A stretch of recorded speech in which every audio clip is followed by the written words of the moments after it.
Good morning, students. In our last class, we have discussed about the second lesson, modern women artists. We have discussed about Amrita Shergill and as well as B. Prabha, the modern art painters of our country. Today, we will continue the discussion with other artists of our country, Pratima Devi. Pratima Devi was the daughter of Biyani Devi, sister of Gaganendra and Abhindranath Tagore. ಪ್ರತಿಮಾ ದೇವಿ ಎನ್ನುವವರು ಬಂಗಾಲಿಗೆ ಸಂಬಂಧಪಟ್ಟಂಥವರಾಗಿದ್ದರು. ಇವರು Vianney ದೇವಿಯ ಮಗಳಾಗಿದ್ಲು. ಗಗನೇಂದ್ರನಾಥ್ ಮತ್ತು ಅಭಿಂದ್ರನಾಥ್ ಟಗೋರರ ತಂಗಿಯಾಗಿದ್ಲು. Brought up in a family of artists, Pratima developed a keen aesthetic sense. ಈಕೆ ಕಲಾಕಾರರ ಕುಟುಂಬದಲ್ಲಿ ಜನ್ಮಿಸ್ತಾಳೆ ಮತ್ತು ಇದರಿಂದಾಗಿ ತೀಕ್ಷ್ಣವಾದಂಥ ಸೌಂದರ್ಯ ಪ್ರಜ್ಞೆಯನ್ನು ಈಕೆ ಬೆಳೆಸ್ಕೊಳ್ತಾಳೆ. If as a child she imbibed artistic qualities from her family, as the daughter in law she developed her mental and spiritual faculties with the guidance from Rabindranath Tagore, her father in law. ಚಿಕ್ಕಂದಿನಿಂದಲೇ ತನ್ನ ಕುಟುಂಬದಿಂದಾಗಿ ಅನೇಕ ಕಲಾಕಾರಗಳಿಗೆ ಸಂಬಂಧಪಟ್ಟಂಥ ಗುಣಗಳನ್ನು ಆಕೆ ಬೆಳೆಸ್ಕೊಳ್ತಾಳೆ. ಆದರೆ ರವೀಂದ್ರನಾಥ್ ಟಾಗೋರರ ಸೊಸೆ ಆದ ನಂತರ ಆಧ್ಯಾತ್ಮಿಕವಾದಂಥ ಮತ್ತು ಮಾನಸಿಕವಾದಂಥ ಸಾಮರ್ಥ್ಯಗಳನ್ನು ಕೂಡ ಆತನ ಒಂದು ಸಲಹೆ ಮೇರೆಗೆ ಪಡೆದುಕೊಳ್ತಾಳೆ. ಈ personally looked after her education, recommending books for her to read. Rabindranath ಟಾಗೋರರು ಆಕೆಯನ್ನು ವೈಯಕ್ತಿಕವಾಗಿ ಕಾಳಜಿ ವಹಿಸಿದ್ನು. ಯಾವ ಪುಸ್ತಕಗಳನ್ನು ಓದಬೇಕೆಂಬುದಾಗಿ ಕೂಡ ಶಿಫಾರಸನ್ನು ಮಾಡುತ್ತಾನೆ. His letters to the young bride shows how anxious he was that her personality should outgrow the narrow mold in which women were kept. Ravindranath Tagore ಆಕೆಗೆ ಅನೇಕ ಪತ್ರಗಳನ್ನು ಬರೆದಿದ್ನು. ಈ ಪತ್ರಗಳನ್ನು ನಾವು ಓದುವಾಗ ಅದರಲ್ಲಿ ಯಾವ ಮಾಹಿತಿ ಇದೆ ಅಂದರೆ, ಹೆಣ್ಣುಮಕ್ಕಳು ಎಂಥ ಒಂದು ದೊಡ್ಡ ಗುಣಗಳನ್ನು ಬೆಳೆಸ್ಕೋಬೇಕು, ಸಂಕುಚಿತವಾದಂಥ ಸ್ವಭಾವದಿಂದ ಹೊರಗೆ ಬರಬೇಕು, ವಿಶಾಲವಾದಂಥ ಮನಸ್ಸನ್ನು ಪಡೆದುಕೊಳ್ಳಬೇಕು ಎನ್ನುವಂಥ ಪತ್ರವನ್ನು ಆಕೆಗೆ ಬರೆದು ಸಲಹೆ ಕೊಟ್ಟಿದ್ನು. Pratima was one of the first students of the Vichitra club and studio.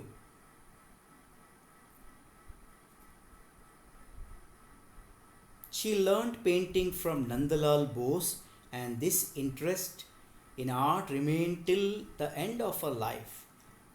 ಪ್ರತಿಮಾ ದೇವಿ ತೈಲಚಿತ್ರವನ್ನು ಪೇಂಟಿಂಗ್ ಮಾಡುವುದನ್ನು Nandalal ಬೋಸಿಂದ ಕಲಿಯುತ್ತಾಳೆ.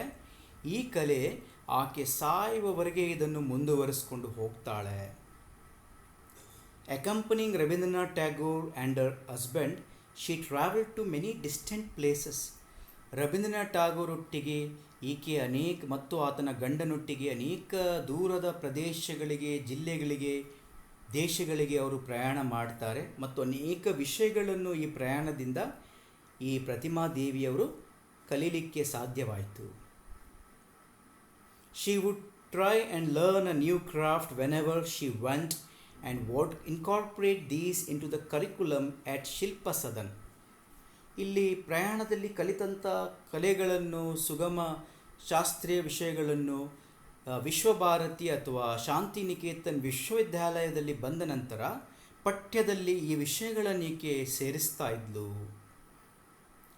She was also associated with Rabindranath Tagore in production of dance dramas and plays, so much so that she was always consulted when a stage was being designed for a performance. Rabindranath ಟಾಗೋರರು ನಾಟಕಗಳನ್ನು ಕಟ್ಟುವಾಗ, ನಾಟಕಗಳನ್ನು ಆಡಿಸುವಾಗ ರಂಗಮಂದಿರಗಳಲ್ಲಿ ಈಕೆಯ ಸಲಹೆಗಳನ್ನು ಪಡೆದುಕೊಳ್ತಾ ಇದ್ದನು. ಎಂಥ ರೀತಿಯ ಮ್ಯೂಸಿಕನ್ನು ಹಾಕಬೇಕು, ಎಂಥ ರೀತಿಯ ನೃತ್ಯಗಳನ್ನು ಮಾಡಬೇಕು ಎಂದು ಈಕೆಯ ಸಲಹೆಗಳನ್ನು ಪಡೆದುಕೊಂಡು ನಾಟಕಗಳನ್ನು ಯಶಸ್ವಿಕರವಾಗಿ ರವೀಂದ್ರನಾಥ್ ಟಾಗೋರರು ನಡೆಸಿದರು. ಸೊ ಇದು ಪ್ರತಿಮಾ ದೇವಿಯವರ ಕಲೆಯ ಬಗ್ಗೆ ಇರುವಂಥ ಒಂದು ಪ್ರಗತಿ. It was the development of her, how she was under the mentorship of Rabindranath Tagore and Nandalal Bose. She excelled in various forms of arts. Now let us come to the another female artist, Sheela Gowda. Sheela Gowda was born at Bhadravati in Karnataka. She is a contemporary artist living and working in Bengaluru. Trained as a painter, Gowda expanded her practice and paved way for modern art. ಈಕೆ ತೈಲಚಿತ್ರಗಳನ್ನು ಮಾಡ್ತಾ ಇದ್ಲು ಮತ್ತು ಆಧುನಿಕ ಕಲೆಗೆ ಕೂಡ ಅಳವಡಿಸಿಕೊಂಡು ಹೋಗ್ತಾಳೆ. ಆಕೆಯ ಕಲಾಕೃತಿಗಳಲ್ಲಿ ಆಧುನಿಕ ವಿಷಯಗಳನ್ನು ಹೆಚ್ಚಾಗಿ ನಾವು ನೋಡುತ್ತೇವೆ.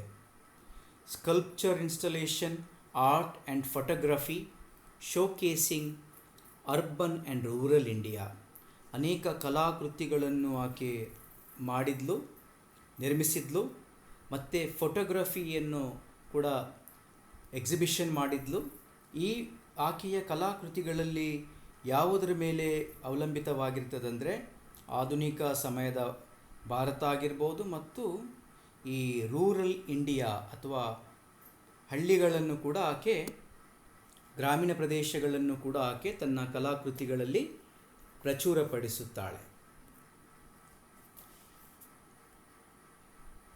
Sheela Gowda creates works using everyday materials, including ordinary things found in and around, recycled objects and materials like cow dung, red kumkum, incense, human hair, gold leaf, ceremonial dyes, and domestic materials such as coconut fiber, needles, threads and cords. Sheila Gowda ಅವರು ತಮ್ಮ ಕಲಾಕೃತಿಗಳನ್ನು ತಮ್ಮ ಸುತ್ತಮುತ್ತಲು ಸಿಗುವಂಥ ಸಾದಾ ವಸ್ತುಗಳಿಂದ ಅದನ್ನು ರಚಿಸಿದ್ಲು.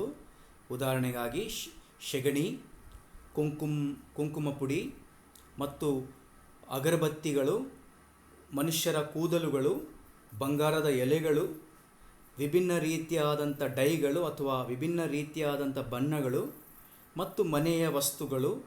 ಉದಾಹರಣೆಗಾಗಿ ಈ ತೆಂಗಿನಕಾಯಿ ಸಿಪ್ಪೆ ಮತ್ತು ಸೂಜಿಗಳು, ಹಗ್ಗಗಳು ಮತ್ತು ಸೀರೆಗಳಿಂದ ಕಲಾಕೃತಿಗಳನ್ನು ಮಾಡಿದ್ಲು. Gowda's practice heavily relies on its process, which makes us to forget the limitations of art and craft. Questions the role of female subjectivity in the context of religion, nationalism and violence that constitute contemporary India.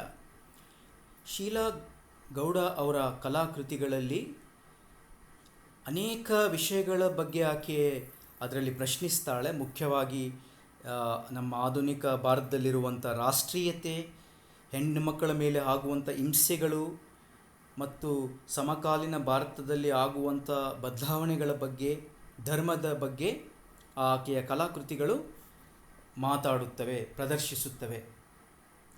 Our important work of art entitled "And Tell Him of My Pain"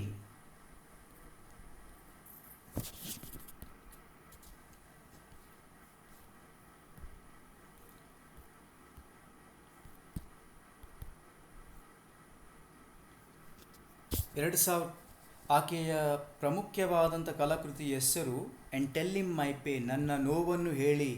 2001ರಲ್ಲಿ ಇದನ್ನು ಮಾಡಿದ್ಲು. Employed over 100 meters of coiled thread dyed with red kumkum, suspended and draped across the space to form a 3-dimension drawing. ಈ ಒಂದು ಆಕೆಯ ಕಲಾಕೃತಿಯಲ್ಲಿ ಈ ಸುತ್ತಿದಂಥ ಬಟ್ಟೆಗಳನ್ನು ಉಪಯೋಗಿಸಿದ್ಲು ಮತ್ತು ಕೆಂಪು ಕುಂಕುಮ ಪುಡಿಯನ್ನು ಉಪಯೋಗಿಸಿ ಒಂದು ದೊಡ್ಡ ಕಲಾಕೃತಿಯನ್ನು ಮಾಡಿದ್ಲು. ಇದು ಹೇಗೆ ಇತ್ತಂದರೆ ಆಕಾಶಕ್ಕೆ ಕೈ ಚಾಚಿ ಒಂದು ಮೂರು ಡೈಮೆನ್ಷನ್ ಇರುವಂಥ ಒಂದು ಮಾನವಾಕೃತಿಯಲ್ಲಿ ಗಗನ ಚುಂಬಿಸುವಂಥ ಒಂದು ರೀತಿಯಲ್ಲಿ ಆ ಒಂದು ಕಲಾಕೃತಿಯನ್ನು ಮಾಡಿದ್ಲು.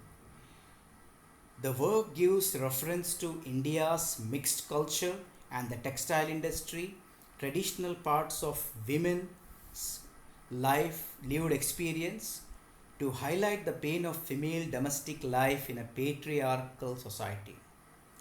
ಅಷ್ಟೇ ಅಲ್ಲದೆ ಈ ಕಲಾಕೃತಿಗಳಲ್ಲಿ ಹೆಣ್ಣು ಮಕ್ಕಳ ಒಂದು ಮನೆಯಲ್ಲಿ ಆಗುವಂಥ ದೌರ್ಜನ್ಯದ ಬಗ್ಗೆ ಮತ್ತು ಪುರುಷ ಪ್ರಧಾನ ಪೇಟ್ರಿಯಾರ್ಕಲ್ ಅಂದರೆ ಪುರುಷ ಪ್ರಧಾನ ಸಮಾಜದಲ್ಲಿ ಹೆಣ್ಣು ಮಕ್ಕಳಿಗೆ ಎಂಥ ನೋವು ಅನುಭವಿಸ್ತಾ ಇದ್ದಾರೆ ಎನ್ನುವುದನ್ನು ಈ ಕಲಾಕೃತಿಯಲ್ಲಿ ಆಕೆ ತೋರಿಸ್ತಾಳೆ.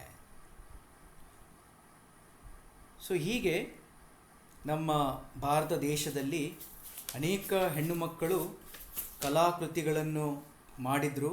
They made a name for themself. Amrita Shergil, B Prabha, Pratima Devi, Sheela Gowda, they all highlighted that women are fertile with aestheticism and creativity. So with this we come to the end of second lesson of BA second semester. Thank you.